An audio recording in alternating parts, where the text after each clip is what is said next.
Well,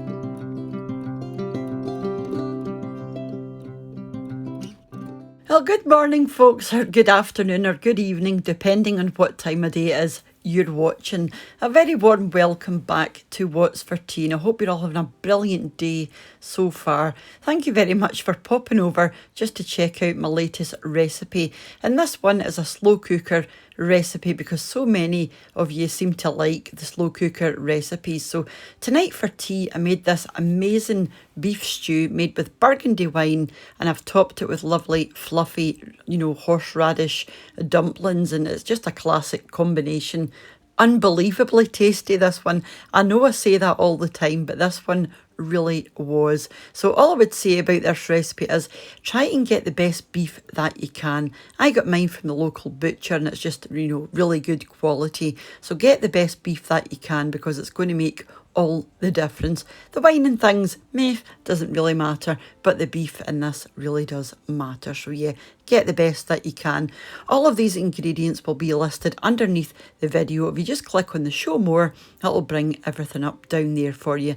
And your weights will be there as well if you want to come back and make it at a later date. But just before I move on, I wanted to say a massive thank you to the supporters of the channel over on my Patreon page. So thanks once again, guys. And I'll leave a link to my Patreon just underneath this video.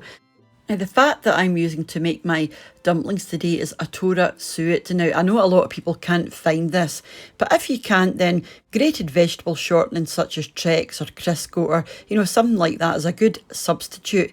Grate the shortening, you need it in wee bits, so I would freeze that, just until it's firm but not solid, just so that you can grate it. And that would take you about half an hour because you do want it in wee sort of bits so that it distributes between, in the flour quite evenly. So if you can't find a Tora suet, then there are alternatives that you can use. It's just a fat at the end of the day, so it's not the end of the world if you don't have suet, but suet, in my opinion, makes the best dumpling. So let's move on. And you'll also need some beef stock. This is the one that I'm using, but feel free to use whatever stock or broth you like.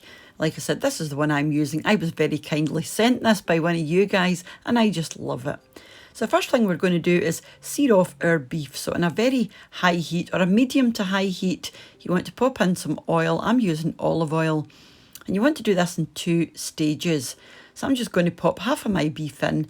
Make sure it's well browned on all sides. And I'm just going to push it to the top of the pan and pop my other half in.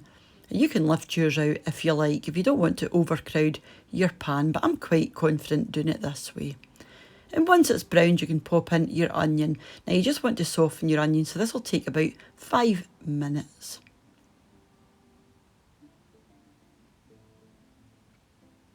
And after that, I'm going to pop in my leeks. These have just been washed and very finely sliced, followed by my chopped garlic. Now this is fresh garlic, so you want to pop this in near the end because you don't want it to burn.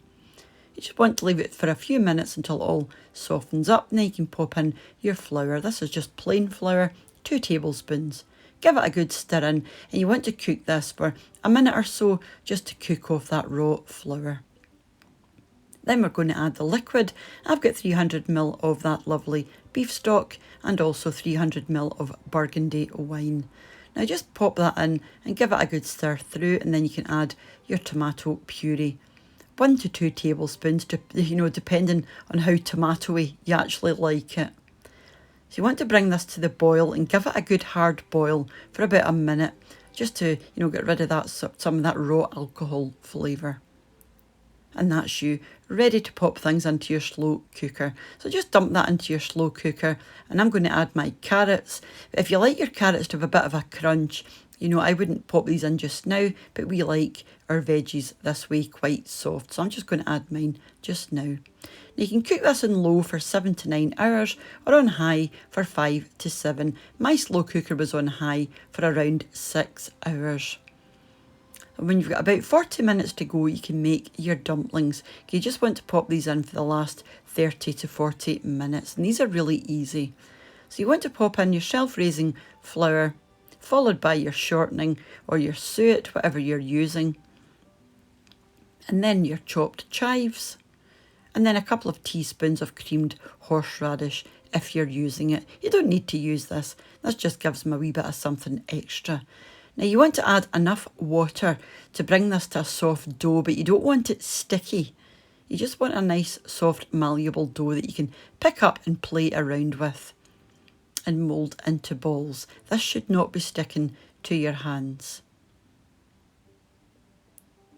So just get it into a nice ball, and then you can obviously make as many balls as you like. There are 4 of us, so I made this into 4 quite large dough balls, but you can make it into 8 small dough balls. Like I said, it depends how many you have round for tea, but the stew will actually feed between 4 and 5 people, if like us you like a nice good portion.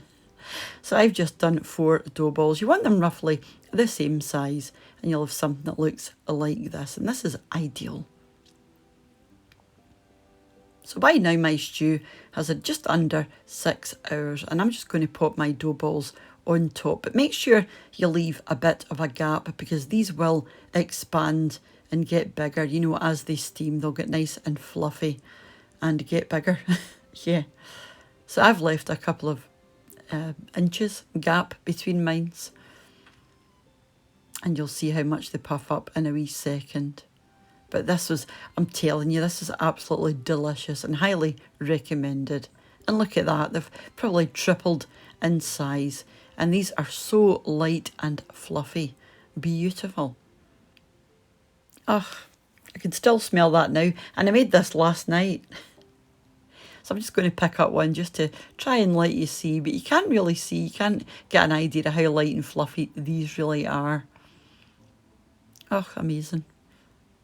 But yeah, you get a better idea there. You can see better there the size of them. They're quite large. But like I said, there are 4 of us, but if there's more of you, then you just make them smaller.